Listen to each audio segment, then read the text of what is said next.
Are we live? Are we live? Let's check YouTube. Let's see. Are we live? Can you guys hear me? I think we are. We are live.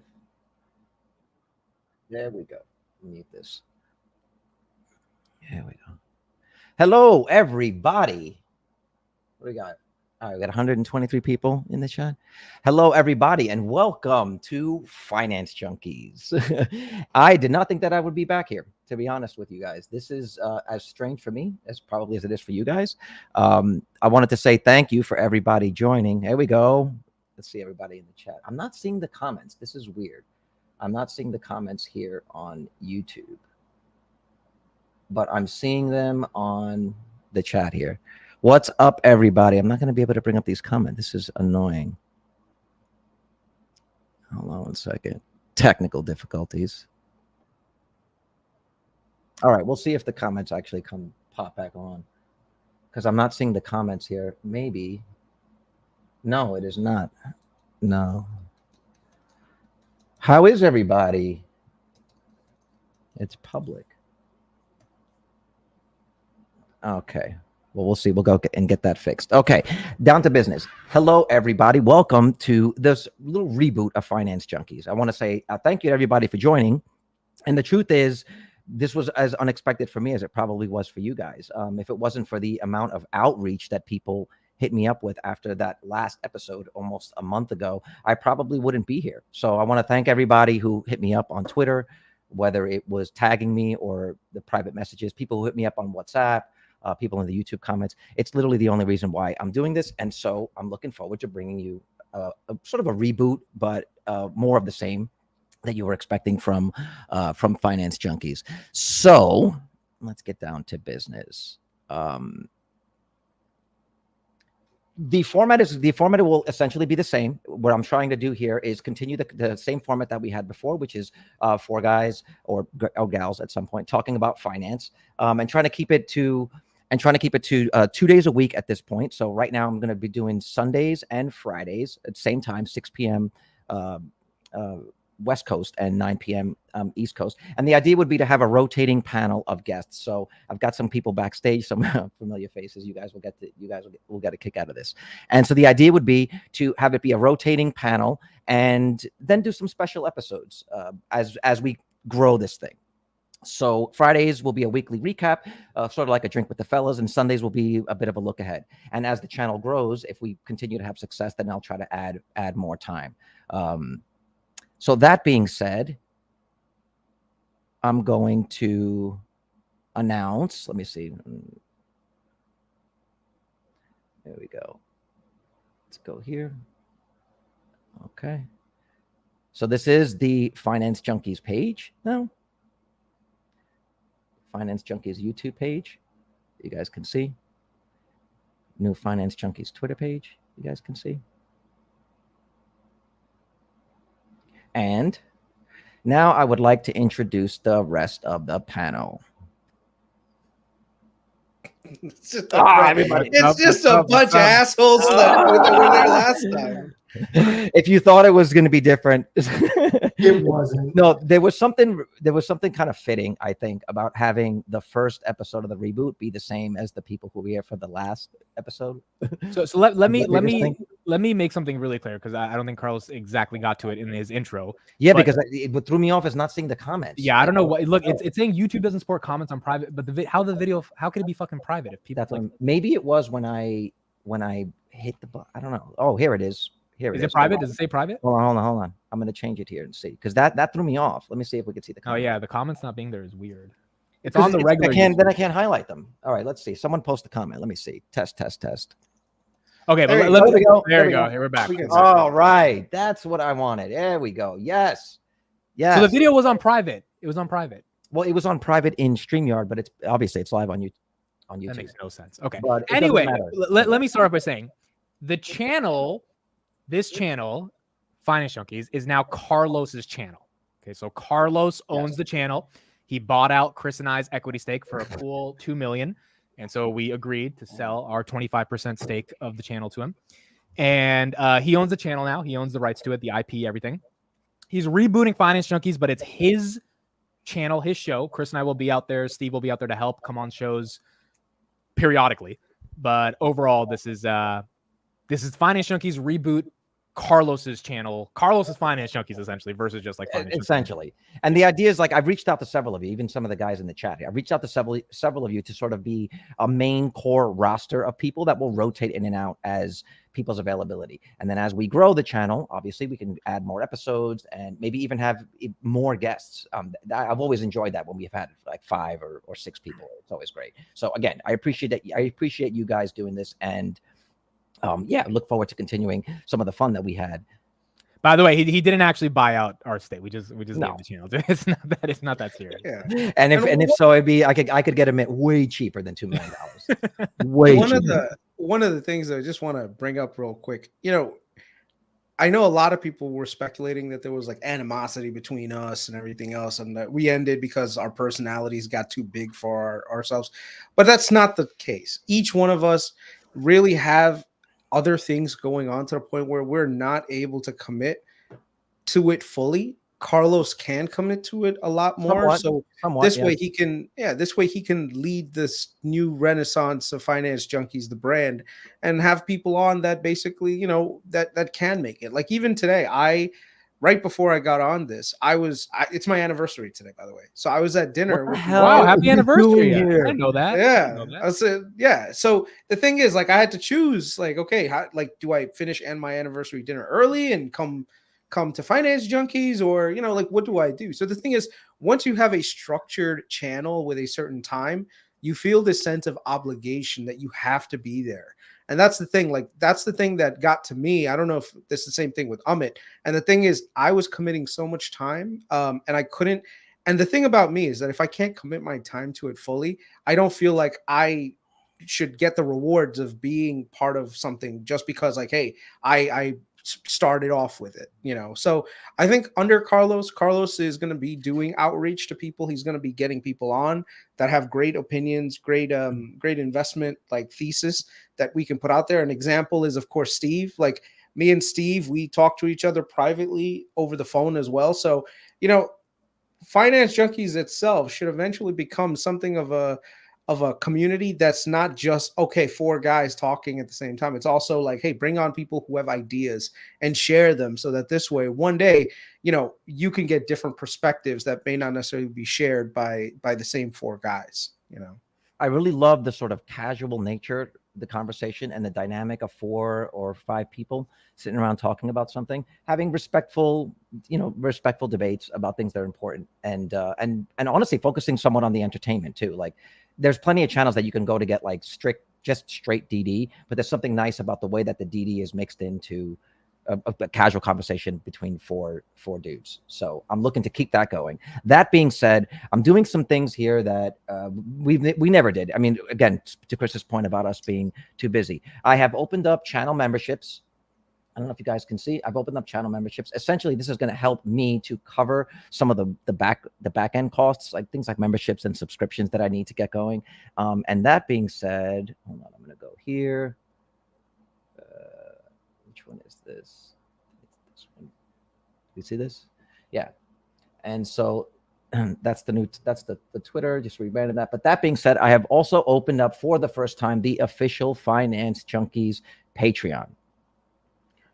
And this is set up, again, to help me go full time. I mean, look, if you guys know me, I've been on YouTube since 2020. It's something that I really enjoy doing. And it's something that I felt I'd be really good at. I've wanted the chance to do it. And this represents an opportunity to. I really thought it was going to be the end of the channel when we killed it about a month ago. But the outreach was so much. I'm like, dude, this is your chance. 47 years old. And I'm basically trying to, do what Amit's doing. 26 years old, making this my full-time thing. As many of you guys know, I'm in the entertainment business. And that industry is on a decline. It's quiet, but it's on a decline. And I have been looking for ways to supplement my income and set myself up for the future. Just can't tell my membership. Like, damn, Ray. Well, get back on it, or join us over on Patreon. Oh, we got Jay. He gifted 5 memberships. Not bad. Oh, Thank dude, you, Jay. thank you so much. Thank you so much. So let's talk a little bit about the Patreon here. Okay, so Patreon, we've got three tiers here. We have the crackhead, we have the addict, and we have the dealer. Crackhead, $10 a month, $15 a month for the addict. and $20 a month for the dealer. Essentially, this is going to help go towards allowing me to do this full time. As a $10 a month member, you're basically helping me support some of the operational costs and dedicate more time to the channel. As an addict, you're a little bit more committed and definitely appreciate it. Your support helps me get one step closer to going full time. You get all the benefits, exclusive Patreon content, early access. We'll do weekly video meetups for the addict and dealer tiers. And I think that'll just be fun. Maybe we'll do that just on a weekend and just shoot the shit, or maybe post one of the episodes we can stay on and maybe even have some drinks. And there's a mystery perk that's coming soon, but it's something that I need to talk to the guys off camera. And then we've got the dealer. As a dealer, you're basically one of the insiders. Your support gives me the most time to afford to finance junkies, helps cover these costs, and additionally helps me hire some people on the back end. As you know, Amit, you know, Chris, when you start running these things are, it's a legit business, and you need someone somewhat dedicated to continuing to grow the channel. That means being able to be more active on social, push the things out, and recruit essentially to get more subscribers. I think one of the things we suffered from before for us, which made it difficult to make that time, is there was a stagnated growth. You know, we reached about, say, 4,500 subs, and then it seemed like we were just stuck in the same, speaking to the same crowd. And I think to make this thing work, we really need to open this up and bring more people into the community. And so, you know, it's funny, Chris, when we were telling you to start your Patreon, it seemed like such a no-brainer. I was like, Chris, just do it. Like, you give this, you know, you have great DD, there's a lot of value. And man, just sitting here, just creating this page over the last few weeks, I felt what you felt. You know, I'm like, I'm not gonna lie, I suffer from, like, you know, imposter syndrome. Like, how dare I ask for people to do this when I'm actually enjoying it? It is really rough. And so I need you guys to bear with me over the next couple of weeks as this thing grows, because I'm still getting used to the idea that I am the shepherd of this channel and that it is my responsibility to grow. And if there are members, as we see memberships and Patreon members, there's a real responsibility there to give them that value. And so I now understand what it was like on the other side, you know, and even you, Amit, like having this sort of be your full-time thing. It's completely different from what I'm used to in my business, where I can say I'm an expert in something. This is more about people's opinions. And so it's a little scary. I'm not going to lie. But I do appreciate the support. I want to take a step back and just look at some of the chat here. Hey, what's up, everybody? Life is just good. to let you guys know, you know, so like I said, if you guys don't see me or Amit on here, like once in a while, like we're literally we're probably doing a lot of other things at the same time. So once again, this is going to be like a rotating thing. This is pretty much all Carlos. Carlos is going to run this. He's going to host this. So everything that you guys are doing, you're basically supporting Carlos. And like I said, I'll probably join the $20 thing today as well, just to support my brother and friend who's been there to support me. So yeah. And by the way, I genuinely feel like I met some really cool friends because of this, especially Carlos, because we got to hang out on in Vegas and stuff. That was fun. And I plan on talking to these guys, you know, outside of this YouTube thing also, you know. So this is a great opportunity for Carlos to really like shine and build something on his own, something that he can own on his own. And I think he's got the wherewithals to do it. So once again, I'll support my friend. So I appreciate that. It's not easy building a channel. And so a lot of work has to be put into it.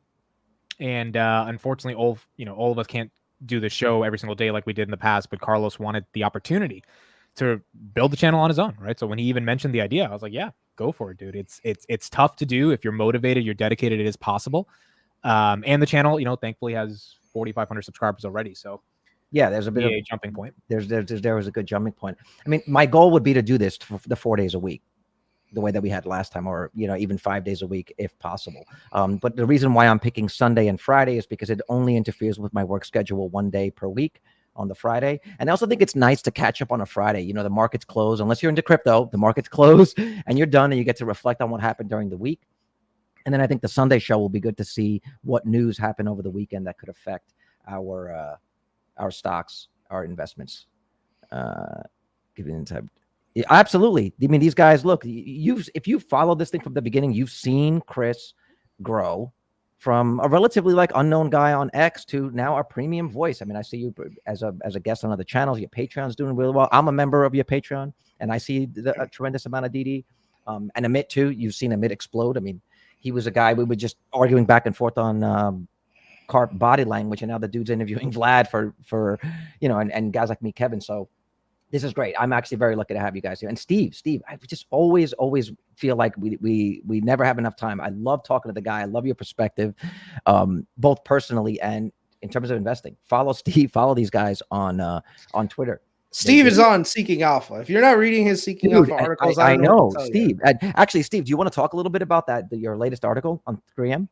We could do that later. Oh, so humble. All right. So I think, did we cover anything? Is there anybody that has any specific questions? Did I cover anything? We know that it's 2 times a week, Friday and Sunday. It's going to be a rotating panel, right? So we've got Chris, Amit, and Steve today. And I have reached out to some of you, and I've got different days and availability, and we'll see who we can get on. And then I eventually want to start bringing on some guests like we did before. And I'm also trying to do some more like intimate one-on-one interviews. I think that's something that I'm personally interested in. I love the one-on-one interview style. And as I can secure some guests, this is another reason why the Patreon and things like that help. Okay. Anybody else? Anything else? All right. So, what's the first topic? Let's go down the Give me itinerary. the wrench hammer so I could ban this motherfucker, Diesel Weasel, whoever the fuck that is. What do you say? What do you say? What's he saying? Where is he? Diesel Hound. He loves you, but he hates me, so I'm banning. Why hate on Chris? Someone said Chris is the most unlikable finance junkie. He is. Look, it's I am, bro. We know Steve is the most likable finance junkie. not... Dude, for some reason, I call Steve every Friday on my market close. 700 people listen to just his voice. They stare at me and listen to him because they care about his thoughts so much. Steve, how does that make you feel? I hate Steve so much, dude. I fucking hate Steve so much. He's not gonna give it to you. No, it's because Steve, Chris, I mean, you guys, they don't bullshit. They kind of just tell you straight up what they think. Unless you ask Steve about politics, then he's not gonna say shit. Steve, who are you voting for? You told me 3 hours ago who you're voting for. You might as well tell everybody else. No comment. All right, let's go through the rundown, because it's one of the things we were never really good at was like sticking to an itinerary. The title of the episode says earnings preview, AI, market rotation, FOMC meeting, and Bitcoin. Okay, so why don't we start with the first topic today? I got some tabs here. Give me a second, guys. Did Bay Ray just said Steve is so raw? What do you mean by that? So insightful. What do you mean by that? Yeah. So raw? This is true. Steve, so raw. can we buy you a camera, man? Come on, what's going on? Like you look like you're getting on this from like a Windows 95 PC, Steve. Come on. He was enjoying his Ben and Jerry's. Marriott, bro. He was enjoying his Ben and Jerry's. No, that's after. I got some TV I got to watch tonight. Well, what TV are you watching tonight? It's Sunday night. There's a lot of content from the National Sports Card Convention. Oh my God, it's like House of Dragon today. You're not making me miss House of Dragon to be on here. Dude, what is hold on. Is House of Dragon like Game of Thrones? Is it like that? It is Game of Thrones. It's a prequel. It's not that good. And did that launch? Wait, did that start? Shut up, Steve. Not that good. Is it good? I agree with Steve. It's not that good. Well, here's the question: did you like the Both last of y'all season or have no? no Wait. clue Did you like the anything. last season or no? Hell yeah! No, I hated the last season of Game of Thrones, but I love the genre is amazing. So, Dude, yeah. Dawson's Creek. That's Okay, stop. Everything about their production's amazing. Everything about the show is amazing. I don't like the direction this season's going. That's all. Honestly, I didn't even watch it. I was a bit disappointed in how they ended that show. Should I watch The Sopranos? No, Yes. You For you God's should. sakes. don't. Someone It told me. doesn't hold up. Don't do it. I was gonna say it. If you watch, it's good, but it's not gonna hit the same as it did when it originally came I out. think I watched 10 episodes this weekend, and I fast forwarded through at least 60%. Mhm. What, Sopranos? Yeah. Sopranos? There's some great moments and iconic scenes, but overall, it's still an old show now. I guys can't know- watch the scenes with Dr. Melfi, and I can't watch the scenes with the family. It's just boring. Well, you're used to television has evolved. Have you guys seen Austin Powers? Yeah, who hasn't? All right, let's not get off topic. Can we just talk a little bit, because we kind of have to. We have to talk a little bit about this assassination attempt. Like, there's some crazy shit that went down since we stopped the last, since we did that last episode. And I was like, oh my God, I would have loved to just talk about these things. It's a bit old news now. But what do you guys think about that? Like, what the hell were you guys thinking when you saw that they tried to take this dude out? Like, so real quick, Carlos, before we get into it, this will be good because I used to do this. Write down 20. Oh yeah, in the you do it right now because then it'll save you so much time. So 20:08 Trump. I'm gonna go into. Hold on, let me go into the edit the video. If you want to do the chapters after, you're gonna kill yourself. It's just too much work. Yeah, 20. Yeah, so right before you switch to a topic, just like look at the timestamp, write it down, and then boom. Yeah, I used to be good about that. It's taken me a second here. I was really thrown off by not seeing my stuff. Okay, so guys, like, what did you think about all that? Let's start with Chris. Go ahead. I mean, so right afterward, you had like three segments of the population. You had the people that cared, that were like, oh my God, this is a national tragedy. What are we gonna do? Blah, blah, blah. Then you had the people that were like, this is a conspiracy. This is all like Trump had blood packets in his pocket that he just popped, right? And it was like no one could believe that this actually happened, and like everyone was losing their minds. And then there was a segment of the population that was just like, who cares, So I don't know. Like when I saw it, I was like, holy shit, this is really bad.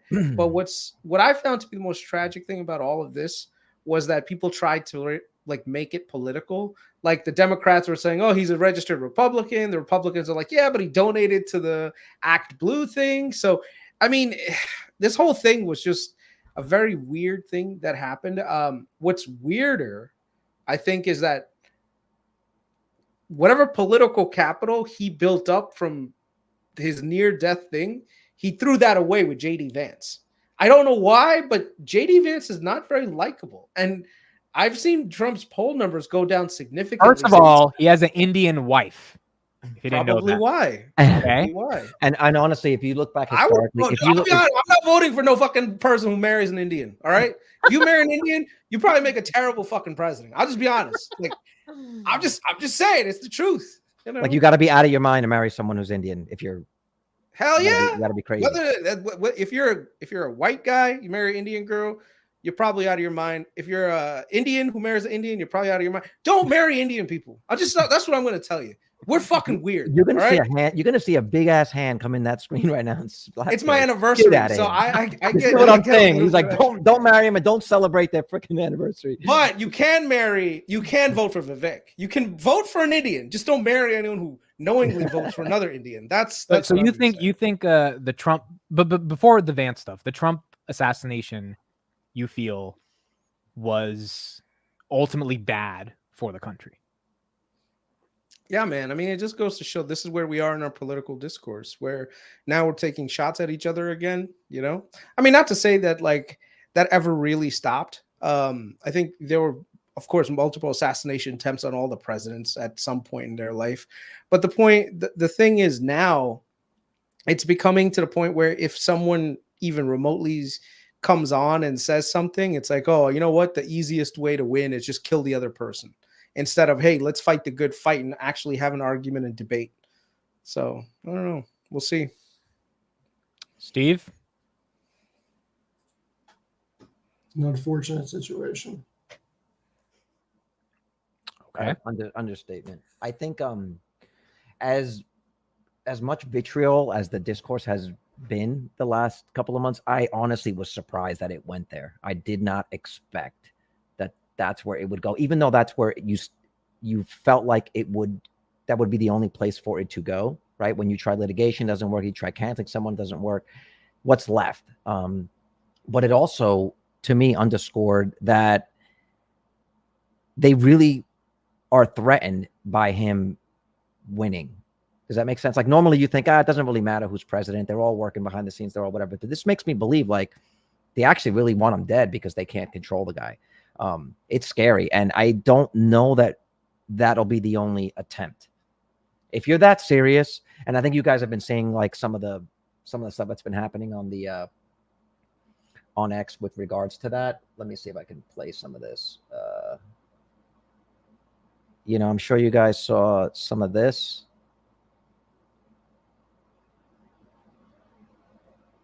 You know, do you guys see that? Yeah. Larry Fink with the shooter, and then you're seeing this. This was on Twitter today. Did you see this? Like even now on Google, if you try to search "assassination of Trump," it won't autocomplete. You literally can't search for it. Really weird. And I responded to that because I was like, "That's bullshit." Somebody's doing somebody's getting creative with a screenshot. But here I am. I went all the way up to the last letter. Attempted assassination of Trump, and you can't get it to autocomplete. It's like when you type in POR and you're just waiting for the last letter for it to pop up, and Google just for some K. You want the letter K so you can find pork and get. Yeah, it's like you don't. They're not going to tell you exactly. No, exactly. It is very much like that, and it's so brazen. I mean, this is what 2 weeks ago. Yeah, 3 weeks ago. It's shocking. That was shocking to me. It's sad, dude. There's nothing else to say other than it's sad. And for the people that believe it was fake, I mean, that conspiracy is, I don't think it's ever going to stop. I mean, the amount of people that really believe it is like not going away. Yeah. And so I do wonder how this is all going to play out over the next couple of months. And look, we'll be here. We'll be discussing it. So I think it was a sad day. And I think that we did need to say something about that. Can't believe you guys didn't lead. I think that's enough for a day. Do you guys want to talk about this at all? I think everything that can be said has been said about this. Steve and I talked about this in depth on X. It was that was really strange for me. But yeah, and you, Amit and I were talking about this a little bit before. I don't know how this is going to play out, but I'm wondering if this is not some sort of turning point. Whatever it is, I do believe that in the next couple of months, we will see that event, the opening ceremony, as a bit of a turning point in terms of where the public discourse goes surrounding that. Yes, basically, yes. It was very wrong. Okay, so now let's get into the topics of the day. Hold on, let me just get a timestamp. So I got a tweet here by somebody. Where are we?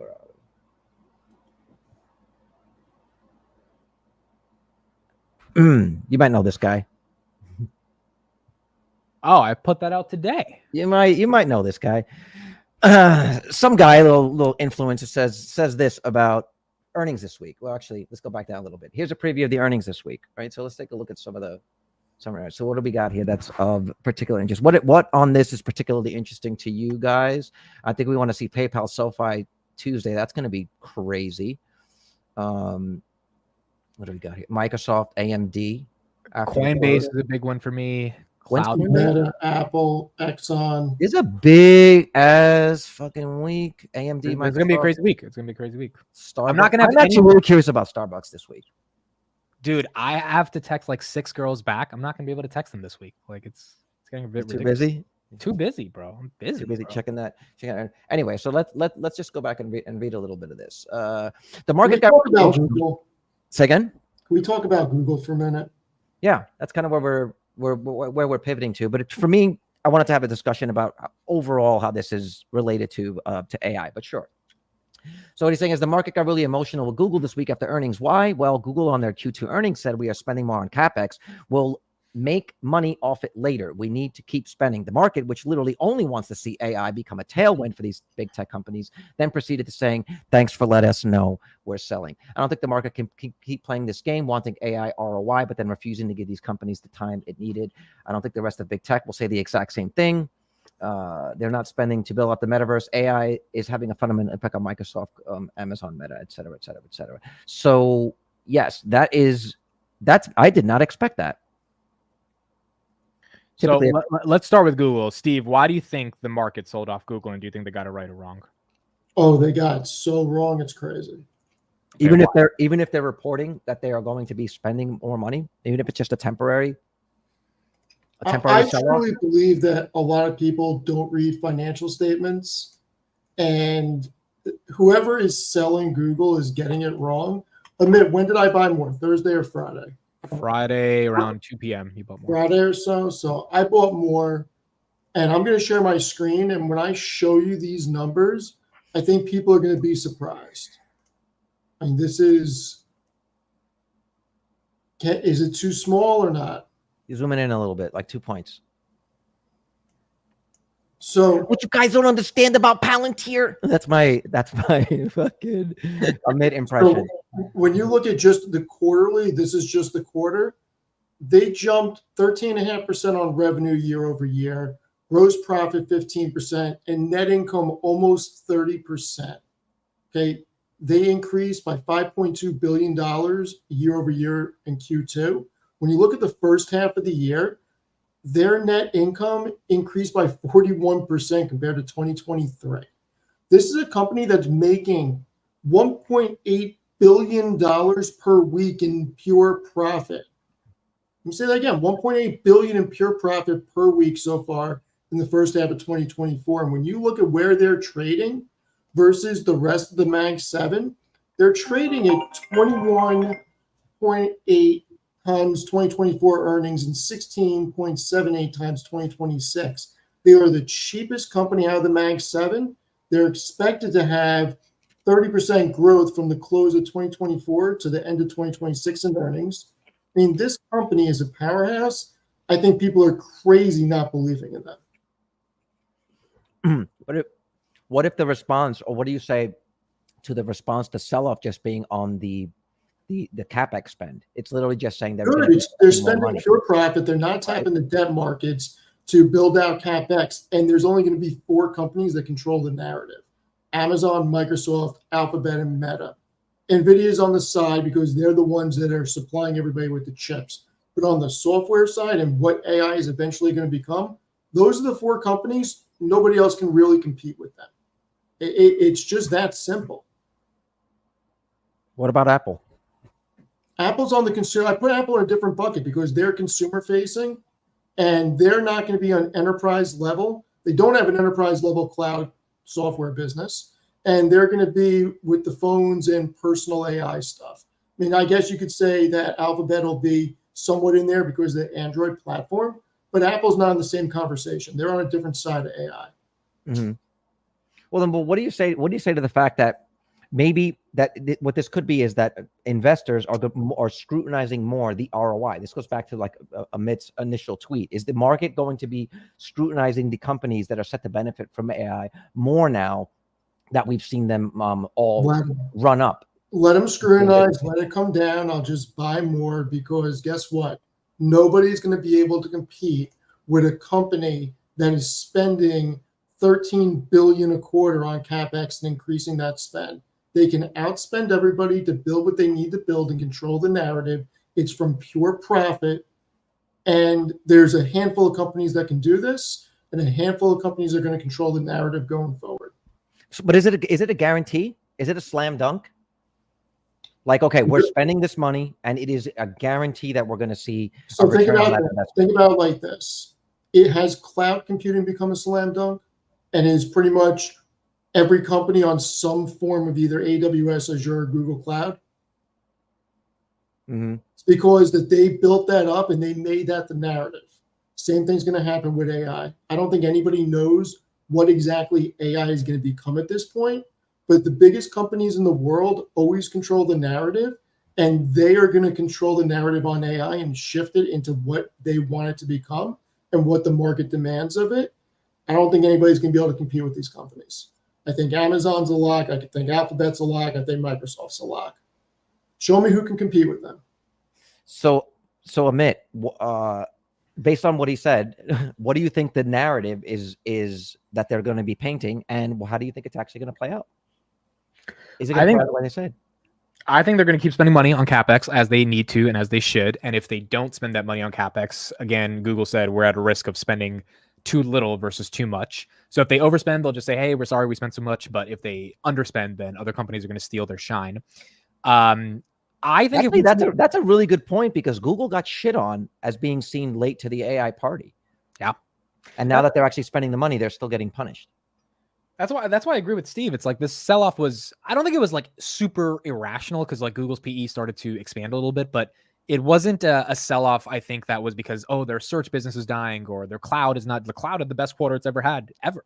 So I think it was one of these things where it's like, we're not going to give you a 30 PE if, we don't see the ROI yet. And if they do that to Meta and we get to 390, or Microsoft and goes to 380, or Amazon and it goes back to 140, I think those are dips that get bought so easily because they're not like fundamental problems with the companies. So if we see those dips, then I think they get bought. But if we don't see those dips, I think it just ends up being flat off of earnings, and we wait till we get rate cuts in September. Mm-hmm.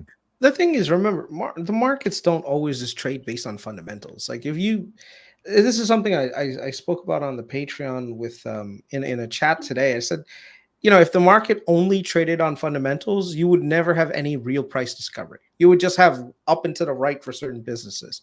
And then at the same time, if you only do things based on sentiment, you're going to have boom and bust cycles all over the place. So, it's kind of in the middle right now, where Google right now is doing well financially. But the basically the problem is the narrative that search is going to be disruptive keeps coming back to the forefront. Like this weekend, I don't know if you guys saw, but ChatGPT just released this thing called Search GPT.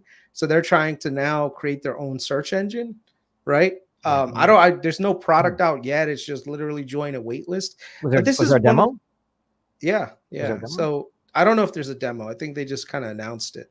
So it's one of those things that when you look back, Google's main business is still at an existential threat because of AI. And until that threat goes away completely, I think a lot of people are not going to give Google that valuation premium that they give to some of these other names, because they're like, oh, you know what? Search could probably be disrupted. Do I think that's going to be the case? Probably not. I think Google's going to dominate search for as long as I can tell. I do have to say a couple of things, though. I am not as bullish on AI as so many other people are. I think AI has its use cases, but I don't think that it's the crazy, like high expectations that everyone is thinking. It's not as revolutionary as everyone's thinking. And that's not to say that it's not going to become a big part of our day-to-day lives in the next 10 years. I just think the expectations have kind of been brought forward to such a high degree that now valuations have gone way out of whack. And the one thing I took away from Google's earnings call was that they're going to be more judicious with their capital spending, which means that I think a lot of businesses are likely going to be following suit after this earnings. I'm going to be watching earnings to see how much additional spend a lot of these companies are going to do towards AI initiatives. If AI initiatives are losing favor, that means that forward demand for AI cloud compute is going to go down. And if that happens, then you're going to see at least a moderation in AI chip demand from NVIDIA, which means now NVIDIA is going to keep taking a hit and it's going to go down even further than what it is today. So I would say AI, in my opinion, is a bubble. I think to a certain degree, we're probably seeing some of the air come out of that bubble.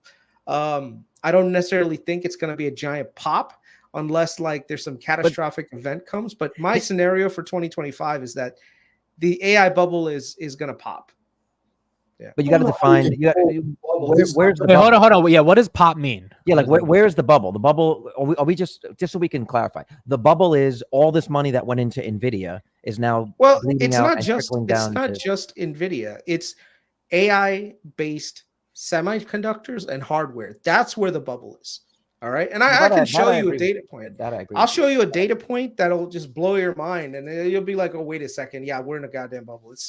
It's not even 1 second. Let me just bring it up. Is it like 2008 bubble type that you think? Hold on 1 second. 2008 bubble was like a black swan event. I think he's talking more like a .com thing where it's like just investors. This is nowhere near a .com scenario. See, the thing here's why I think it's, well, number one, it's definitely not like a .com thing, because everyone's like, oh, but look at NVIDIA, how much money they're actually making. Look at how much money Amazon is making. Look at how much money Google is making. Microsoft is making. Yeah, but these have businesses that are well established way before all this bullshit started, right? So you can't say, oh, look, the revenues make sense. No, you have to look at it based on all these other startup AI companies and how they're not making any money. Like ChatGPT is down $5 billion right now on their for the year. How much money that they spent and how much money that they actually make. You know, that's not a sustainable business model unless like Microsoft is subsidizing you. But here's the thing that I really just want to highlight to people. This is Ed Yardeni. He does a really good job of doing multiples on different sectors and industries. This is what semiconductors are typically like. Okay, they trade between the multiples of like at the low point, sometimes between 10 and 15, and sometimes they go into the 20s if there's a lot of demand. So if you look at Bitcoin, you saw multiples climb. Right now, it's way past that on a general basis for semiconductors. It's way into like the 30s right now. This essentially will correct down, and the way it's going to correct down is very simple. You're going to see forward demand start becoming more normalized, and you're not going to see NVIDIA grow its chip sales by 300% like you've seen in the last couple of quarters. And when that happens, the market's like, wait a second, they're only growing at 20%, 30% per year. If they grow 30%, then you got a problem, and then you'll see NVIDIA take a deep dive, and then you'll see all the AI hardware plays also take a dive with it. And there you go. That's when the bubble pops. You know, we'll see when that happens. So I don't know that I would necessarily classify that as a bubble, though. It just means that the money is moving downstream. What do you mean downstream? How? Meaning, okay, we made our multiple on NVIDIA selling the chips. Now let's look at the companies that bought those chips and look at the money that they're making, and let's give them a multiple based on the effect that AI had on their business. It's like Meta. This was actually the same thing. Like Meta's been losing money on the metaverse, and investors don't care because they at least at some point trust what Zuck is doing. And Meta AI, Meta's investing a bunch of money in AI as well, and markets are okay with it because they understand that is setting up whatever the next leg of growth is. Well, see, the thing is, AI is not a fad. I think it's a real thing. It's just that the amount of money that's being spent has been basically brought forward significantly because people are kind of like in a war zone where they don't want to get caught left behind. The problem is, unless you have total ROI making sense, you're going to have to cut back, right? This is what happens in boom and bust cycles. When something new comes out, everyone jumps in on it, and then everyone invests in it. Everyone thinks they're happy and they feel like, oh my God, I'm right. And then what ends up happening is it's not that you're not right long term. It's just that you're wrong in the short term. So it's like .com, right? Where you saw all these companies do giant leap forwards in valuations during that time, and only maybe 10 actually survived and made real money. The rest kind of just died off. And then if you look at from a hardware perspective, look at Cisco. Cisco rode up like crazy with the .com bubble, and then it took them almost 10, 15 years to get back to where they were. Steve, why is I don't think it ever hit. I don't think it ever hit. Cisco never got back to where Cisco never got back to that all-time high, that previous all-time high. And I know because Steve bought me a share. There you go. So there you go. NVIDIA will never get back to its high. Right. And wait. But the other thing is how much of the multiple given to NVIDIA was that it was seen as a safe haven in a crazy rate environment.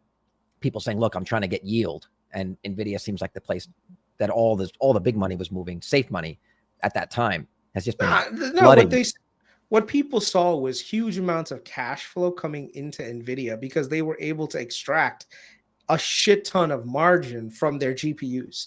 And there was not enough supply to go around with the demand. So it just kept going on and on and on. The problem is a lot of people are looking at the PE right now, even on a forward basis, and saying, look, NVIDIA is actually pretty cheap.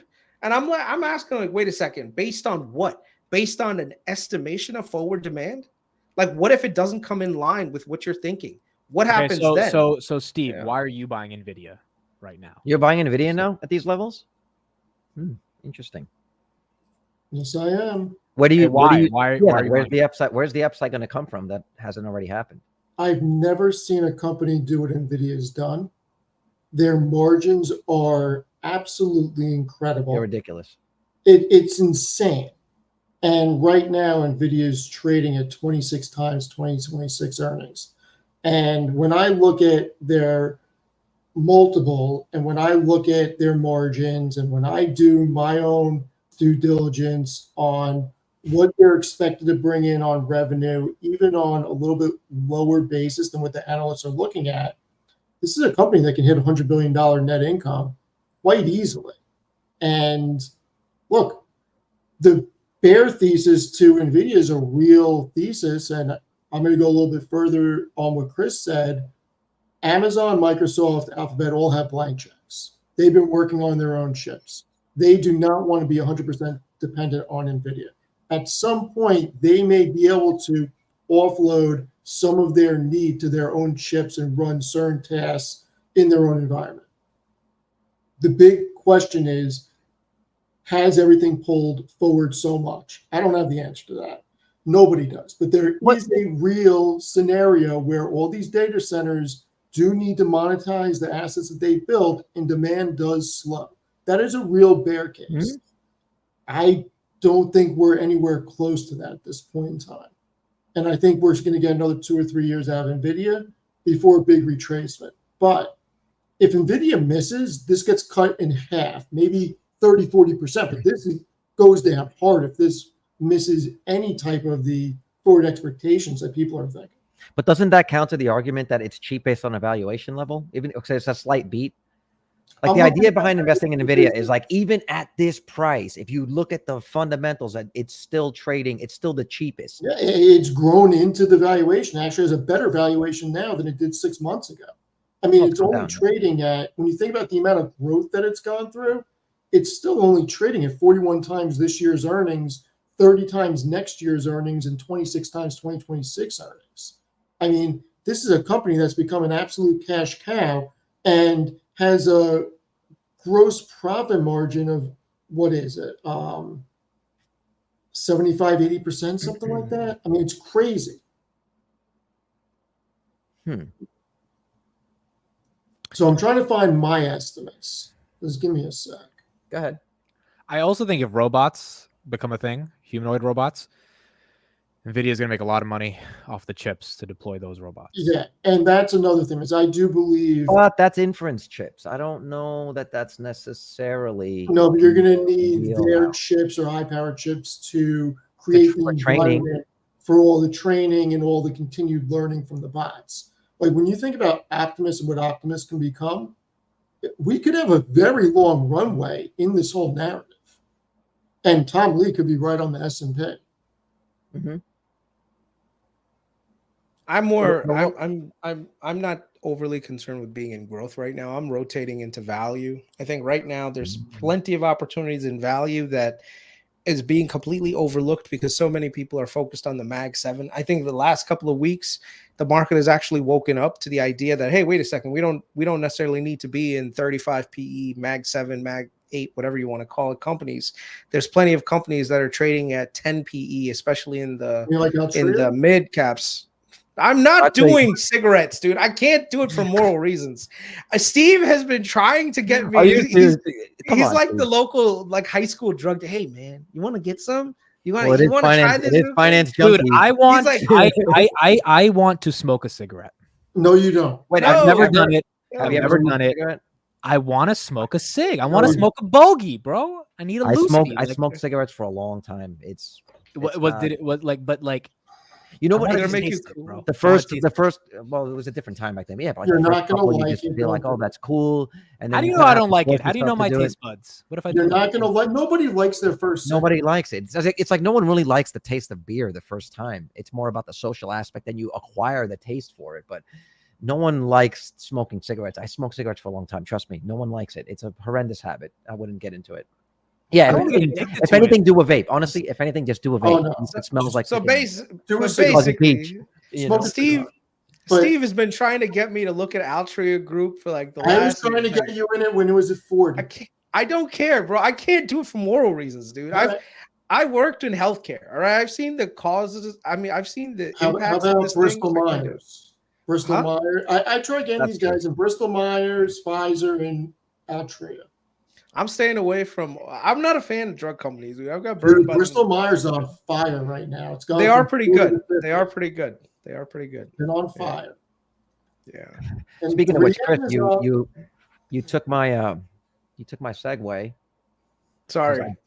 No, it's good. You pivoted right to it because I actually wanted to bring this up. Another tweet from somebody you guys might know.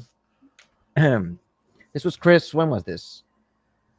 How do you know December we're 1st. approaching a short-term time? Profitable big companies being sold up and profitable fraud. Okay, so are we seeing the same thing again? Yeah, we're definitely seeing that again. So a lot more money is rotating into companies in the IWM, and Tom Lee pretty much outlined what the reasoning behind it was. A lot of this is just a catch-up trade. I mean, the way that I'm playing it is essentially by shifting away from SPY and into RSP. Do you guys know what RSP is? I don't know if I RSP. agree with that. What's RSP? Well, And here's why, Chris. I Yeah. think it's new money coming in. I don't think it's money shifting out. Who the hell is selling Amazon? I agree with Steve on that. No one's fucking selling Amazon. Nobody's selling Besides me, Amazon. Kevin, no one's Nobody's selling Apple. Nobody's selling Meta. I think it's new money coming in. Right. So magically, the stock prices are down because of magic. No, they're being There's sold somewhere off. selling. But they're being sold off, but it's not like there's a mass exodus. Yeah, I No, think there's the not a small mass cap exodus, but you have to remember that these companies are so gigantic at this point that even a 1% takeaway is It's a ton of money. huge Yeah, amounts of it's a ton of- money, right? it's a ton of So money. And all I'm Bezos saying needs is, to fund his lifestyle. Bezos well- is selling a lot, dude. Yeah, Latinos Bezos are is selling. expensive, bro. tell me $5 billion, about it. Tell me bro. about it. That's why I'm whoring myself on Twitter right now or on YouTube. I don't know if I could handle a Latina, bro. She wants $5 billion. Like, goodness gracious. Chris, you're really You going can in small caps right now? yeah, Sorry about that. I am not going into small caps. What I am doing is I'm going into in my index portfolio. Damn it, Carlos. Sorry. What is he doing? I'm messing around. What is this, Okay, Carlos? there you All go. right. You're good. So for SPY, I'm actually, for my index accounts, I'm moving some money over from SPY into RSP because SPY is market cap weighted. So you're going to see an overrepresentation of Mag 7, Mag 8 companies that are in there. If you go into RSP, you're going to see more equal weighted. Wait, hold on. Did you RSVP to buy RSP? Oh man. Oh, I just want to know if you have Again, God. terrible you have joke. That RSVP. hurt. Oh, I just want to know because that Yeah. one hurt. That one hurt because I knew what you were gonna say too. Like I was just had to wait for it. Look, he got rid of himself. I didn't even do that. Yeah. I didn't even do that. So I'm pretty much going to be sticking to the 3 R's: REITs, regional banks, and businesses that have reoccurring revenue, and that's it. So right now, REITs are on fire. Regionals are on fire. So KRE is for. Can we just regional banks. acknowledge on this podcast the first stock that we ever really mentioned that was outside of Tesla was TFC. Carlos, can you type in TFC stock? Was that? That sucker. If anyone bought TFC from watching Finance Junkies, you've done very well. It was $26 when Chris was talking about it. Do the 1 year. Should be up 40, 50% or something. 34%. There you go. No, that's from the 30s. We were speaking about this 34. since like for a 26. year, man. 26. Yeah. Yeah. You guys So- haven't been talking about it longer because I wrote an article about them back on May 9th, Yeah. and its total return is 69.95% since then. Not to mention you collected dividends to boot. Well, that's and then what- I still And have it. I bought it that day. I was like, one of these stupid. And trades. here's the There it beauty. is. We bought fucking spreads. The spreads were cheap as dirt. Anyone who's in those spreads right now is up like at least 4x on At that least, position. yeah. I mean, the $15 spread was going for about $2. So you're up at least 4x on those. Yep. Same thing with SL Green. And by the way, SL Green came directly from Steve. Steve said, look at SL Green. I did. I'm like, wait a second. This makes absolutely no sense. And now REITs, especially office REITs, dude, they are coming back and they're going to come back strong. Right now, return to work it's everywhere. Okay. I've spoken Chris, to you were in the multiple city. You're going to. Yeah. I'll be right back. people. It was packed. New York It was City is packed. packed. Yeah. It's So packed. hold on. So basically, Chris, you're saying regionals and REITs are where money is. But is that enough rotation? Office REITs. Is that enough REITs. rotation to screw over big tech in the It's short not going to screw over big tech, but the thing is, remember, if you're trying to beat the market, you're not trying to perform at the market level. Right now, if you buy Google, Amazon, Apple, you're going to be fine. No one is saying you're not going to, you're going to lose money, but you might lose opportunity costs where these other sectors are on fire right now. If Google stays stagnant or if Apple stays stagnant at 210, 215, you're not making money. You're not losing money, but you're not making money. Whereas regionals, they're up 15% in the last 2 weeks. Yep. You know, so you have to go into the market knowing that, hey, this is the sector that's getting this huge rotation. And then you want to be in that sector. And then once that sector is done, you come back to the Mag 7. You come back to the Mag 8 again. You know, if Powell tees up a rate cut for September, the regionals are going to fly. Oh, they're going to explode. Yeah. They're fucking because explode. you got to look at it from a different perspective that many people don't look at it as. They are a very large debt holder of a lot of REITs, specifically office. Mm-hmm. The office trade is working right now, but when they eventually cut, and then they cut several times, the whole narrative gets destroyed about these REITs having to hand back the keys to the banks. That takes a very big risk profile off the table, because now people aren't as worried if the regionals get stuck holding buildings that they're not in a position to operate, and now they're not going to have to sell them at a loss and take a hit on the balance sheet. So you avoid a mini crisis right there. So if the Fed does tee up a cut, and if they actually stick with the current forecast, you will probably see a lot of regionals do really well in 2025, even though they're already up considerably right now. And they're all still, a lot of them are still trading at single-digit PEs.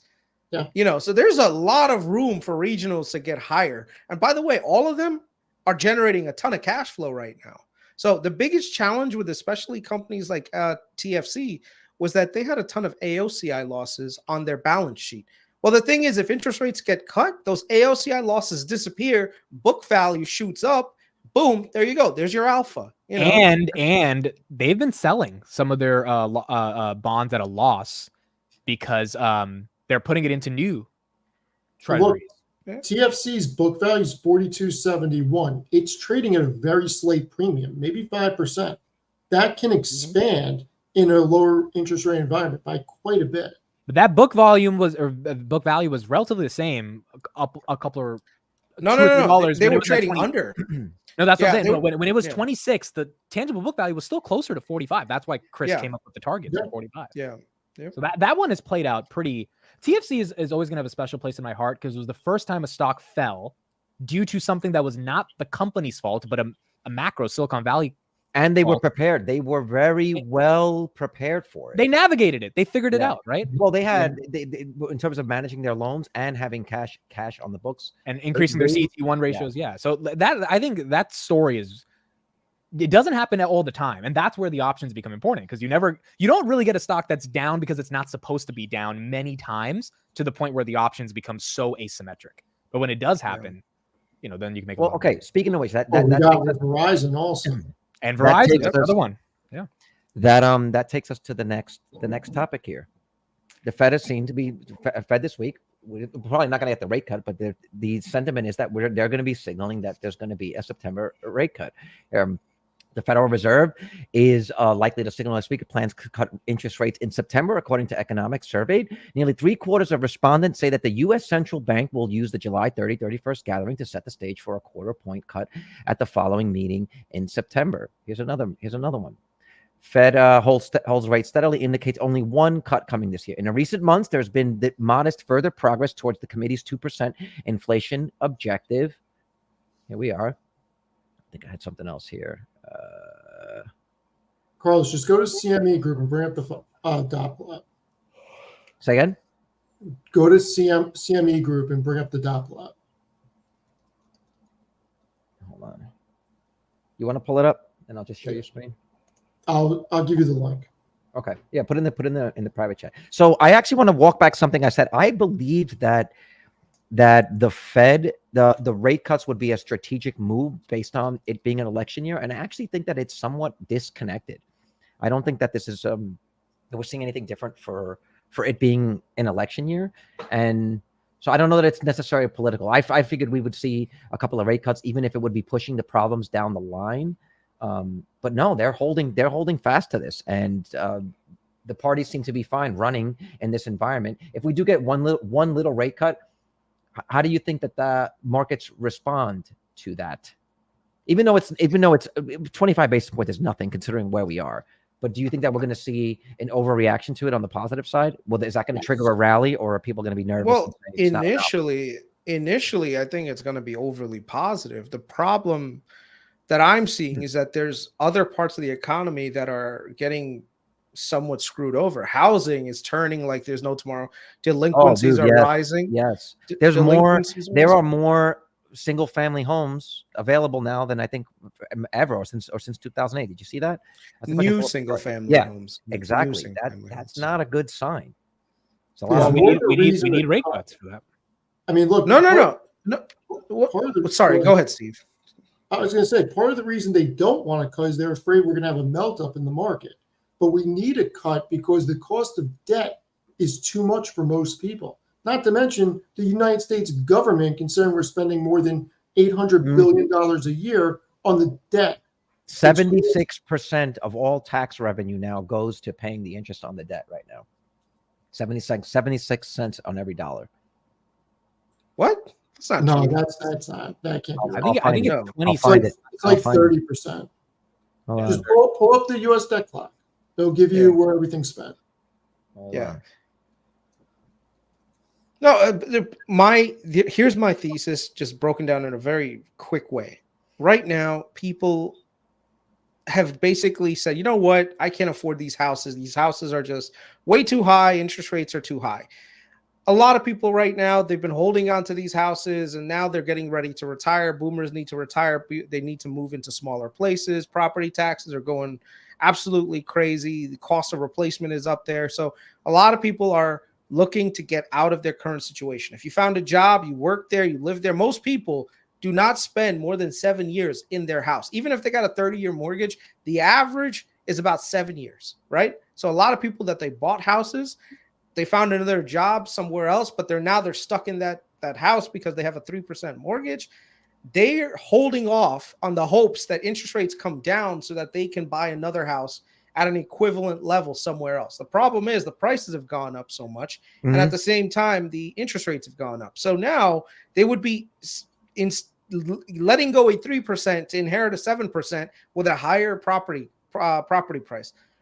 What I think is going to happen is interest rates going to go down, inventory is going to spike, and a lot of people are thinking that all these buyers on the sidelines, they're just going to jump into the market at the first sign of one rate cut. Nope. They're going to wait until rate cuts are done. What does that mean? That means they're going to wait a year or two because why would you want to buy a house at 7% and then it goes down to 7, like a 6.5? You're like, oh my God, I could buy a house now. No, people are going to wait until that shit comes down way, way lower. So you're going to have a combination. Huh? Carlos, go to the first link I sent while Chris is talking. Yeah. So that'll help his narrative. Yeah. What's going to happen is you're going to get a combination of prices of homes coming down because there's just so much inventory coming to market. And then at the same time, as rates come down, even more people are going to put their homes on sale again. So it's one of those things that the housing market has to normalize. We have been in a housing weird situation for the last 2 years. And so that entire unwinding is going to be really bad for the economy. I think that's going to be the recession. So click on chart on the dot plot on the left. That's a little small. There we go. We're assuming 5 cuts over the next year, I think. Chris is 100. I think Chris is correct, and I don't think the housing market really gets picked up activity until second half of 2025, early 2026, because who wants to get out of a 2.8 to 3.2% mortgage to jump into a 5.5%? Then the question is, what is the target rate? What is the actual rate? Not about the cuts, but what rate does it have to be for people to say, okay, 4%? You think it's 4? But here's the thing. Even if people don't want to jump in at higher rates, if home builders, because rates come down at least 50 basis points, start building more homes, the prices of homes prices come down. Come down, even where if the rate's unattractive, maybe the price is what gets people to jump in. Look, and as someone who's looking, I'm looking at different places that I could potentially live as well. That does actually make a difference, because if the home prices come down, there's this idea, like Chris is saying, you're in the house for 7 years, you can always refinance. So if you get a good deal on the price, working on the loan is something different. Getting a good price is one thing, but also then you can kick the loan further down the for the one thing, number one, you need equity in your home to refinance. Okay, if the price that you bought is 500,000, the value of that home goes down to 400. The bank is not going to tell you, oh yeah, you know what, go ahead, we'll just refinance you down. No. You have to make up the difference. That's number one. So if the price of your home goes down below your equity value, then once again, you can't necessarily refinance. The other thing is refinancing isn't free. Okay, you're going to be paying all this money to do all the closing and all this other stuff. A lot of people are saying to themselves, wait a second, do I want to do that? So it's not just, hey, every 2 cuts, you can just keep refinancing. You need 1.5 points or 2 points off your mortgage rate to really make it make sense. I agree. 2 points is about right. Now, the thing is, to get to 2 points, it's going to take about 2 years. I'm already seeing inventory, especially in Texas, Florida, and other parts of the country. Bro, inventory is spiked to pre-COVID levels. It's not going to necessarily be the same thing in every single market, but the major markets, I think there's a lot of inventory coming on, except for, by the way, California, probably not, because California is super regressive when it comes to building new homes. Like they just don't build a lot of new homes. I mean, Whereas Chris, in the South and the Sun Belt, in our area, and there is not much over here. Not much at all. In New York, there isn't much building. In the Northeast, there isn't much. But in the South, bro, there's building everywhere. South is going to have huge correction in terms of total price of homes. And I'm a property owner down here, so it's not in my best interest to see prices come down. But the truth is the truth. TJ says you date the rate and marry the home. That's kind of true. Yeah, it said every realtor who's trying to get you into a home. That's true. All right, let's end it off on Bitcoin. Yeah. Okay. So we'll see what happens over this week. So the Bitcoin thing, I'm sure you guys saw all of the speeches. I don't think we need to rehash what happened. Have you guys watched it? That Chris, Steve? Not a single thing. Okay, so then I guess we should show a little bit of this. Hold on. We don't have to. I could care less about Bitcoin. Yeah, Steve No, well, this is the thing. It's not going to this. This conversation is not so much particularly about Bitcoin. It's more about the maturing of Bitcoin as an asset. So, okay, long story short, RFK went and gave a speech talking about Bitcoin, wanting to buy something like 500 Bitcoins per day until they have a reserve of 4 million. Trump is talking about being very relaxed with policy. I think they're both saying that the transactions on crypto should be anonymous and or not taxable. Basically, we're seeing all of these candidates dog whistling to the crypto community that they'll be very, very sympathetic to crypto. Now, even if you're not into crypto, if you don't give a shit about Bitcoin or whatever, everybody is trying to get votes. Yes, I hear you. No, and I hear you. But my question is, we now have this is 4 years. Okay, think about where we were 4 years ago, and now we have the presidential candidates all having to have a position on crypto. So my question for the panel is, at what point does BTC become an asset that you now have to track? In much the same way that you track oil, that you track gold, you say never. You say never. Never. How many heads of state, how many presidents of other countries were looking at those speeches being made and started asking the people in their immediate group, should we gotta look into this. Maybe we should have a national crypto strategy. In other words, are we reaching that point now where even if you're, say, someone like Steve who doesn't take it seriously, doesn't believe in it, doesn't care, where as an investor, you have to I'm not saying I don't respect it as an asset. I just don't care about it. Like it doesn't make any difference to me one way or another. Here's the thing, but you don't have to care about oil. You don't have to care about oil. Everybody better care about oil because oil touches way more things than Bitcoin. So that's first. Yes. But the real thing that people should worry about when it comes to crypto, we should be on the forefront of crypto as an industry because look at what's happening with BRICS. That is real. Mm-hmm. So we absolutely should have a pro-crypto legislation and control the narrative on it because it's not going away, especially with what they did with BRICS. And look, I have some crypto. I could care less about Bitcoin. My play is an XRP because I believe that they are going to utilize that ledger to try to take out SWIFT. But that's a much bigger conversation. That's a good point. So I started buying Bitcoin. Not right. I always buy when it dips like really hard. I've been buying a little bit here, a little bit there.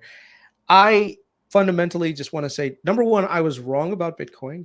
And the reason why I was wrong about Bitcoin is because I thought of it as this way to basically get around the legal entities and everything else. And I thought it would be illegal and everything else, but now the legal entities have kind of flipped, and they're like, "Hey, listen, we're okay with Bitcoin." Now the SECs they're regulating it, so now more people are adopting it. Here's the main reason why I'm actually a Bitcoin. I wouldn't say I'm a super bull, but let's just say I'm using Bitcoin as a hedge.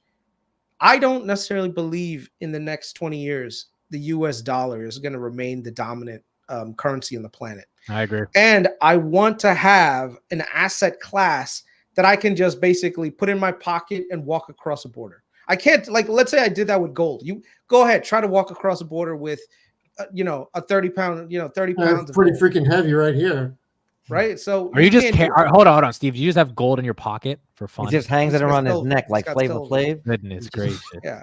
The point is, the same things that I was overly critical of are actually the core strengths of Bitcoin, because right now the US government is just spending money like a drunken sailor. Okay. Neither party in Congress is willing to accept things to get better. And if they don't change their tune within the next 5 years, I think the Republic is lost, in which case the US dollar dominance is going to get absolutely destroyed. And right now, the US is walking around with the US dollar like almost like a fucking hammer to the Chinese, to the Russians, anyone that doesn't do anything that we don't like, sanction them against the dollar. And what you're essentially doing is creating an entire subset of people that are saying, you know what, fuck the US dollar. You know what? We don't give a shit about the dollar anymore. So, yeah, I could agree maybe sanction the Russians for the Ukraine invasion, but then they started sanctioning, I think, Kenya or Uganda or something, because Kenya said we don't want gay marriage. So now they're like, oh, screw it. We're going to put sanctions on you. Like, what kind of retarded shit is that? Part of the reason they took out has already lost its position on the global stage. Saudi Arabia stopped trading oil in the petrodollar. They didn't renew. You have what's going on with BRICS. I mean, we have made some very serious policy errors. Yeah, huge. And part of the reason they took out Homeboy in Libya is because he wanted to start his own currency. So the US dollar is one of America's most effective weapons, if you think about it. The point is, the US dollar, it's only as effective if you use it once in a while. You can't, it's like right now the US is brandishing it way too much and using the dollar to basically manipulate social policy around the world. And that's really irking a lot of the world. And into saying, you know what, the US, we don't want to deal with you and the US dollar. In which case now the US dollar is not backed by anything. All you need right now to collapse the US dollar and the US economy is one bad treasury auction. That's it. If you get one shitty treasury auction where the buyers, especially international buyers, don't step in and the fucking thing rises, you're fucked. Because now that means that there's no confidence in the US system anymore. Do you think that happens in our lifetime, the next 40 years? I think so. I think the reckoning is coming. If you don't see the reckoning coming, I don't know what to tell you. So how are you positioning? Go to the debt clock I sent, Carlos. Say again? Look at how much interest we're paying. We're paying a lot. We're paying like $1 trillion every 100 days. So, Chris, a MicroStrategy, Bitcoin, like what is the asset to hedge? Bitcoin itself. The only reason, the reason why I say Bitcoin is accepted generally among the public everywhere in the world as a legitimate form of value. Okay. Chris, and you can walk across the border. Click the top right where it says secret window to get that thing in the center out. There you go. Click it again. I did. Do you see that window popping up? Yeah. Why is that still popping up? It's not popping up on mine. It's a very big number. The point is, $904 billion. I don't even want to say it. It is $7 billion behind the defense budget right now. The interest on our debt. Wow, $7 billion. $7 billion would it be? That is the only. Tiny. Let me share it because I don't have that thing. If you want, share it. this is going to be sad, but the only reason why the US looks so appetizing is because everyone else is so shitty right now. So even though the entire world is going to shit, the US is going to shit at a slower pace. Bro, Like, that's our only I remember saving being in grace. college and they were saying that the U.S. debt could reach $1 trillion, and you're looking at these like $1 trillion. That just sounds like Yeah, we're almost there. a crazy amount of money. And now when it got to $2 trillion, it was like amazing. You turn around, we're at $35 trillion. I mean, Why are the numbers moving so quick on the screen? there it is. Real That's the debt time. going up. That's real time. There was that thing in New York City that shows every American share of that. It's like, what is it, $200,000 now? Like, think about this. The federal tax revenue is $4.96 trillion, and the interest on the debt is $904 billion. We need to create a decentralized mechanism so that we have a permissionless system in society to not have to deal with fiat currencies.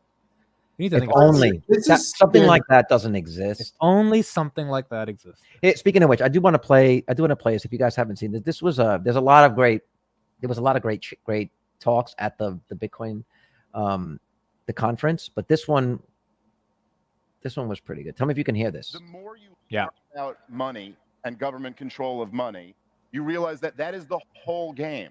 Everything else flows from that. Every evil thing that government does is only because they control the money supply. Like, take an evil thing that government does, and I'll explain how it's because they control the money supply, you know? Like, I mean, just think about, like, okay, we fought like a catastrophic 20-year war in Afghanistan that literally killed hundreds of thousands of people, cost trillions of dollars, and thousands of our bravest young boys died, and then tens of thousands committed suicide in the wake of the war, right? Well, just like imagine if they couldn't print the money for that war. Right. Imagine if they had to tax the American people every month for the war in Afghanistan. You think that thing would have lasted 20 years? No way. You'd been lucky to get it through a year. Yeah. Before the people would have demanded a result. Like, what are you doing here?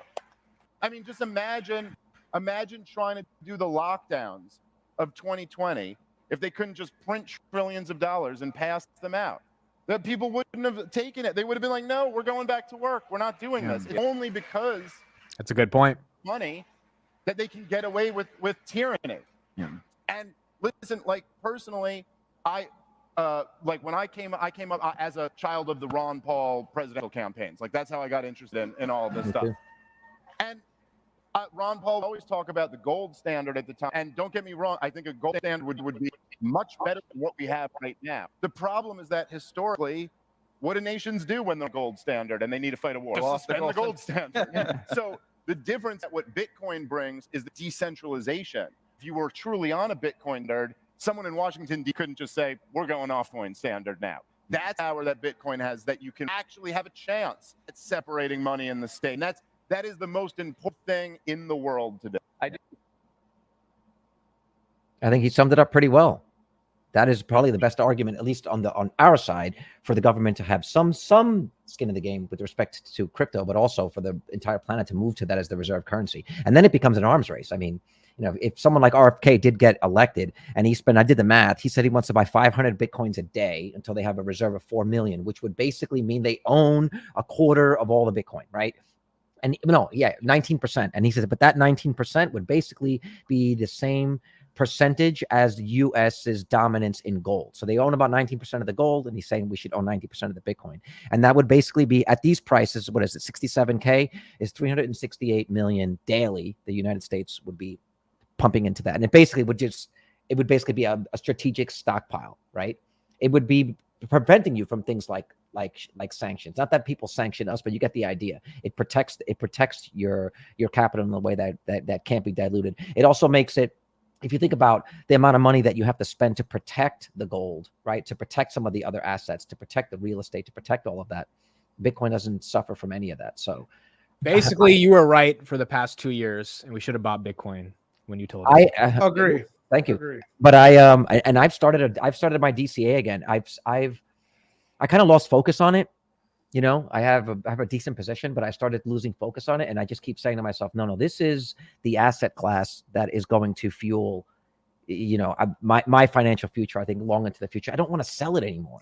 Do But you I know do what's want to gonna? sell it, though. Do you know what would screw you over, Carlos? What in crypto? You know what would screw you over? A good leader that steps into the United States, gets the fucking Congress and everyone else together and says, let's actually work on creating a more balanced policy for future growth. In this way, the US maintains dominance for another 100 years. If some fucking miraculous Jesus-like figure walks into the Oval Office, which I don't think ever is going to happen. I don't think so either. It'll be Steve. we're It'll be fucked. Steve. It'll be Steve. You know, but that is what will be the arch nemesis of Bitcoin. Because right now, I think people are starting to realize that the US is not the one you want to have confidence in. You want to have a agnostic platform that you could, you know, store your wealth in. That's not going to be dictated by the governments.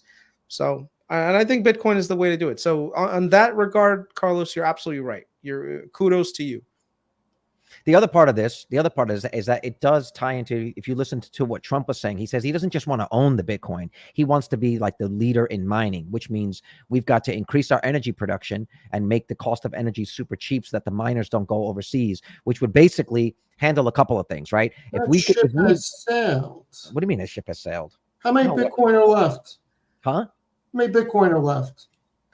How many Bitcoin are yet to be mined? Correct. About 1 million. Okay, that ship has long sailed. It doesn't matter. What are you talking about, Steve? It doesn't matter. It doesn't necessarily. It doesn't. It just means, look, it's not that the U.S. is going to own those coins. It's that you want those companies to stay here. You want those companies to be here. And at a certain point, once the reward for mining goes down, the fees are going to go up. So it's not like it's not like the last couple of Bitcoins are going to be mined for free. There's always going to be money made in supporting the network, whether it's fees or the outright, the straight up Bitcoin rewards. And the United States already is the leader for mining. Like, we have all the best mining companies. It's just Biden wants to tax them 30% if he gets a. The U.S. needs to go nuclear, is what it needs to. That's another great point. You go nuclear, you make it super cheap. You can mine better than anyone. If that really is the next like financial battleground, we would be stupid to see That's that. the only way you reduce your cost of energy to the point where it needs to get to, with the amount of energy demand that's going to come online the next 20 years. But that energy demand is already coming up from AI. I mean, look at what these data. No, but that's what I'm saying. Like, we need nuclear power. Yeah, we're already tapped out. I mean, we're already. If you think about the demands that the AI on all of these data centers, it's already just way more than what the grid is going to support. So the people talking about EVs and our electrical grid, the demand from AI is enough, and that's something that we definitely see that we have to spend money on. So, all right, any final thoughts? I had some other like fun, interesting stuff, but we already went an hour and a half, so I think we should call it for today. Want to thank, how many people we got here? Oh, we got 376 people. Again, 376 if you missed it, this is Carlos's channel now. He's the captain. You know that meme? I'm the captain now. That's Carlos on this channel. I'm the captain now. And he's going to try to go twice a week, and there's going to be a rotating string of guests. Chris and I will be on here periodically. I'm sure Steve will be on here. And if you're in the chat and you want to be a guest rotating on the show, and you know, I think there's some. Yeah, I've reached out to some of these guys. I think that'll be fun. Matt Money, definitely. We'll do a Cash Flow Chronicles takeover at some point. You know, I'm sure we'll get those guys in here. It's always good. Trying to talk to what's the name, Data Driven Investing. We've talked to a couple of people. Some people, it's about working out people's schedule. That's really what it is. So Bucker, definitely Fut Bucker. Here's the last topic I think we should cover before we head out. Do you believe that in the next 50 years the US is going to collapse? Okay, that's a long time, dude. I that's gotta go. Not a conversation you start. We'll set that up for the next one. That's what I'm saying. Set that up. Okay, speaking of which, so Chris watched the Ray Dalio thing I sent him. Yeah, that's what Chris watched. No, not that. No, I didn't see that. All right, so just to recap, yes, I am officially the shepherd of the Finance Junkies channel. It is going to be 2 times a week, Fridays and Sundays. Today was an easy show, a good time to get it started. 6 p.m. Pacific, 9 p.m. Eastern. And then we want to go 2 times a week as the channel grows and as I can get more people to rotate into this. And as if we can grow subscribers and see that the channel is growing, we'll get some more episodes per week. This Friday, I'm actually heading out of town this week on something that's a bit secret. I can't talk about it. I'm really excited, and I'm going to talk about it when I get back. So there won't be a Friday show this week because I'll be out of town, but we will pick this back up again next Sunday. And then that next week, we will go back to Sunday and Friday. If you guys have not, please hit the like on your way out. subscribe. And if you want to support the channel memberships are available. And we also do now have an official Finance Junkies Patreon. Here we go. I'll put it in here. This really and Bitcoin's pumping right now, which is great. So hopefully we wake up to 70,000 and Futures are up. futures are up. That is correct. Mm-hmm. This week we could be up 5%, Both the idiots, be down both the 10%. idiots- This week's going to both be the interesting. idiots that are gonna Say what? They get elected are gonna fuck shit up. That's pretty much it, man. Like I I can't. just don't know. You know what it is? All right, I gotta go. I gotta get All out right, of I'll here. see For you. sure. I just don't know Later, what they'll guys. do. What they See you really guys. do. All right, I'll see you guys next week. Bye. All right, bye.